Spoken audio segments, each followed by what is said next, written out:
Hello everybody, Sparkster1701 here.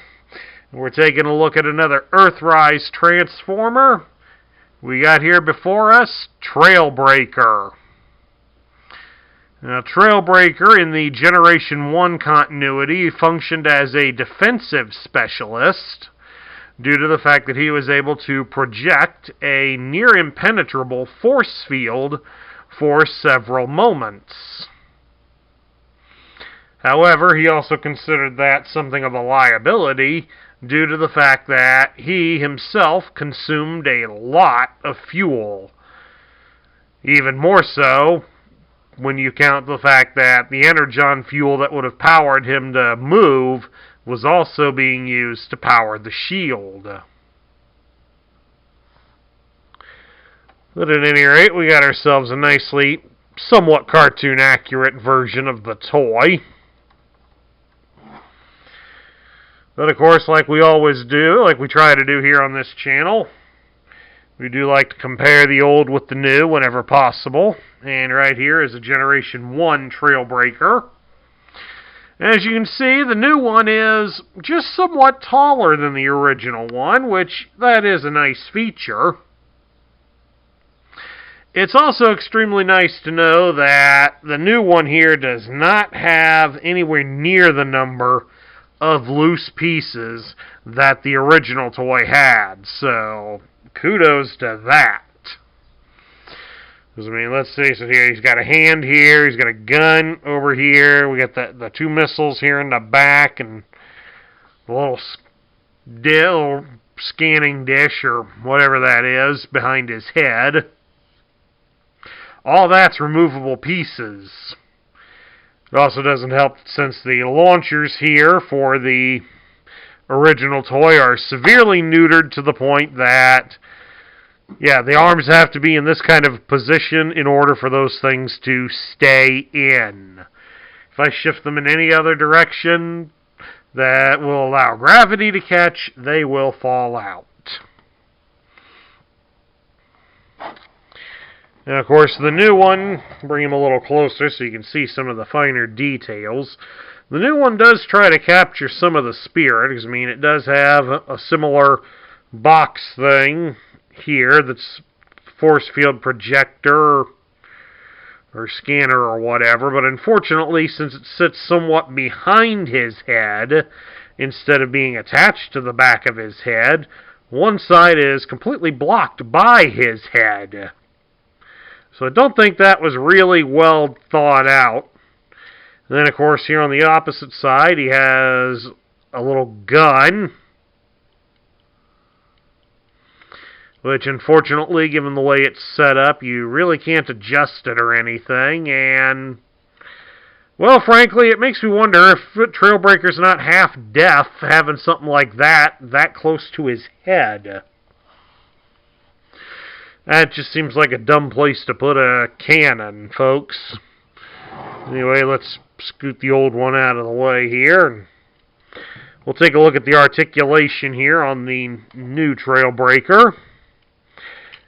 You can turn his head from side to side. And it is on a ball joint, so it will rock up and down. His arms can be raised out, so he can go all the way up like that. And they do rotate at the shoulder. It does take a little bit of effort due to the door panels, but it can be rotated all the way. There is a joint at the elbow, so it does allow you to raise the arm at the elbow probably about 160 degrees. So you bring his arm almost all the way up like that. And there is a swivel at the bicep. So Trailbreaker does have some G.I. Joe battle grip. Good shout out to all my G.I. Joe, all my friends from the G.I. Joe community. Good to have you along here with us. Trailbreaker can be twisted here at his hips. His legs can be spread apart into a full splits. You can also twist his leg at the thigh. You can raise his leg at the hip 90 degrees, and you can bend his leg at the knee 90 degrees, but He can also bend again below the knee, another 90 degrees, so you do get quite a range of motion on Trailbreaker here. Now we should take a look at Trailbreaker's accessories. The first one we will start with is, of course, if he will not fall down on me, is his gun.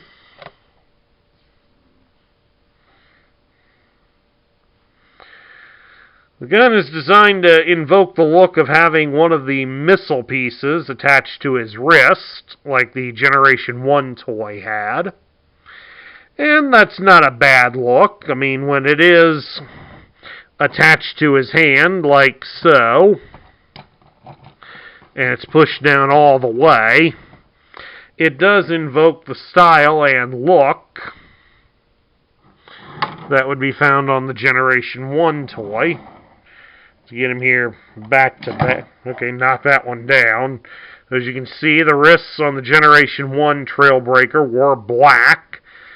And that's where you would attach the missiles or the dual blaster or the hands. So it is trying to go for that look, and that's not a bad look per se.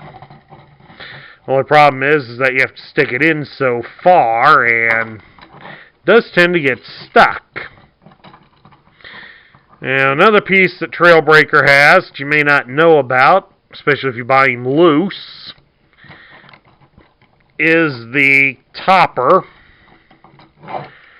for the camper bit. There we go. This piece will not be attached when you buy the toy brand new, so do keep that in mind. It's just primarily a hollow piece of plastic. It's connected to the robot via this long horizontal slot here on the back. On the open side, it connects here to this movable post on his back. So the instructions would have you put that on him before you would begin play. But as you can see, that also tends to pop him free. And then we got to reset everything to get him ready for transforming. So excuse me for a second while we get him ready. Okay. To transform Trailbreaker, the first thing we got to do is we have to turn him around. And we fold down the camper top for a moment, because we're going to fold in the scanner and the gun, so they're all down and inside. And then we close the camper top back up. Because then we're going to raise the whole unit up, including sending up this red section upwards like so. The body may separate, but that's okay. So what you want to do while you've got him up is you want to fold the head downward so that it comes off smooth here on the top of the truck.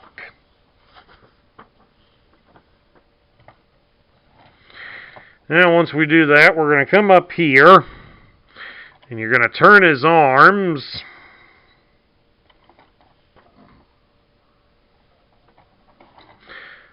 turn them the wrong way. You turn them so the fists point inwards. You'll want his thumbs to point at his body, kind of like so.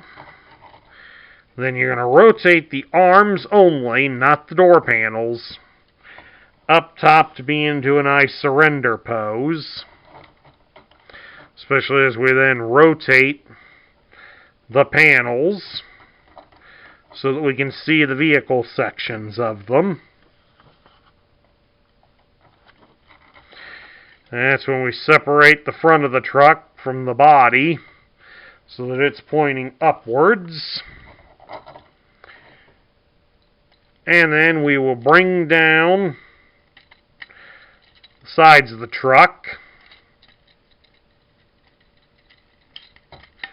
Bring them down. Of course, adjust the rear portion. There's posts on the back that should connect to little holes inside so that it all lines up. Then we're going to straighten his arms so they rest beside the front wheels like so. Come down here to his feet and fold up the feet onto the legs. And then we fold the entire section inwards. We have to adjust the arms a bit to allow clearance. But this whole section should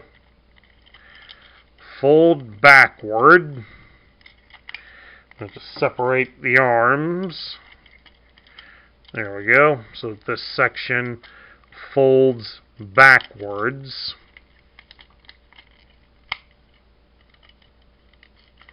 There we go. Now it's folding back. Get everything to connect. And of course, right here on his knees, there are little holes on one side of each knee, and those should line up with some posts dangling from the very back of the truck.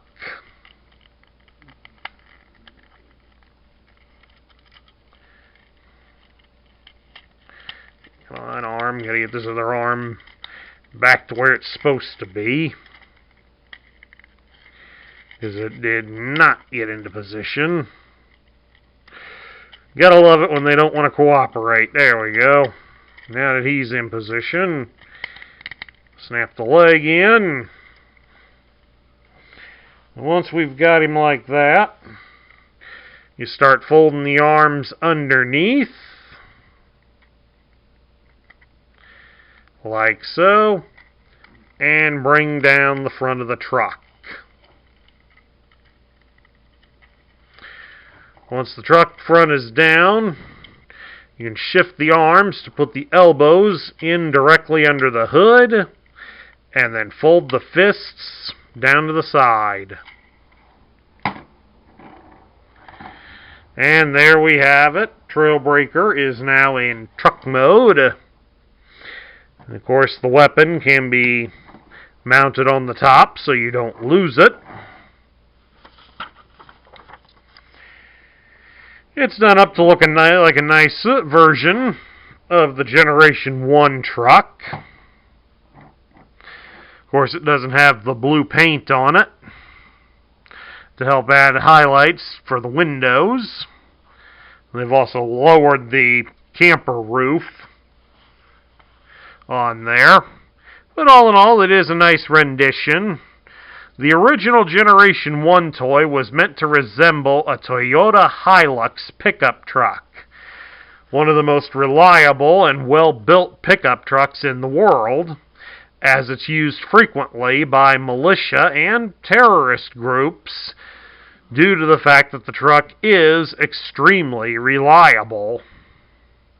However, one that fails to live up to the reliability can be seen in the British sitcom series Last of the Summer Wine in its later seasons, as the character Entwistle owns a Toyota Hilux that is frequently breaking down.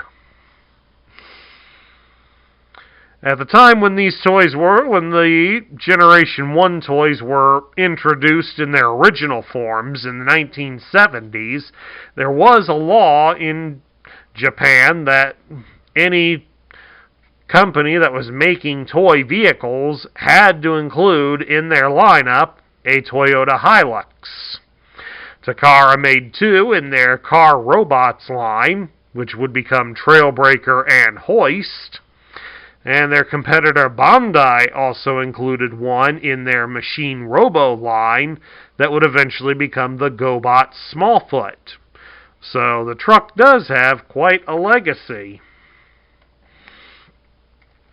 Of course, How does this new one roll, even though it's on plastic wheels instead of rubber like the original? It rolls pretty good. Unfortunately, it doesn't have any suspension to it. The only real problem is that some of the body segments may hang kind of low. Okay, that's better. So be careful when you're transforming it, because if sections are too low, the toy will easily spin.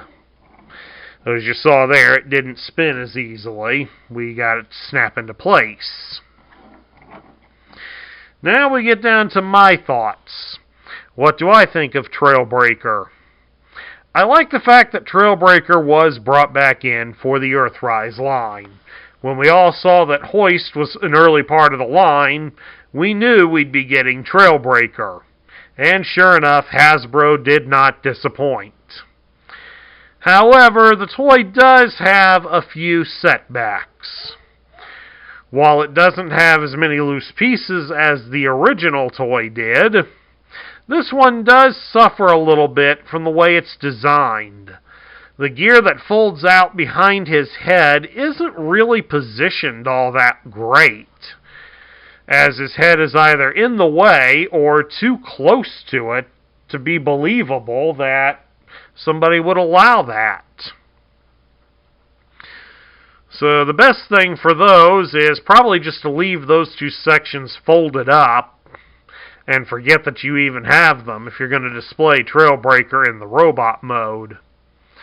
Or we hope that somebody builds some customs that might look a little bit better on him. Otherwise, the robot mode, it's pretty good. It does resemble the animated model a lot better than the Generation 1 version did. And of course, this one doesn't have near the amount of chrome or loose pieces to worry about. Pardon me. So, I would definitely say this one is worth tracking down. Anyway, that concludes my review of the Earthrise version of Trailbreaker. I hope you all enjoyed it. If you liked the video, drop me a thumbs up here on YouTube. If you're new to the channel, please hit that subscribe button down below and join our ranks. Make sure to ring the bell so you'll get notified when we post new content.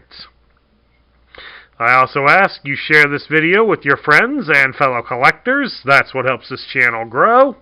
And share your thoughts about Trailbreaker in the comments down below. This is Sparkster1701 saying I will catch you all later.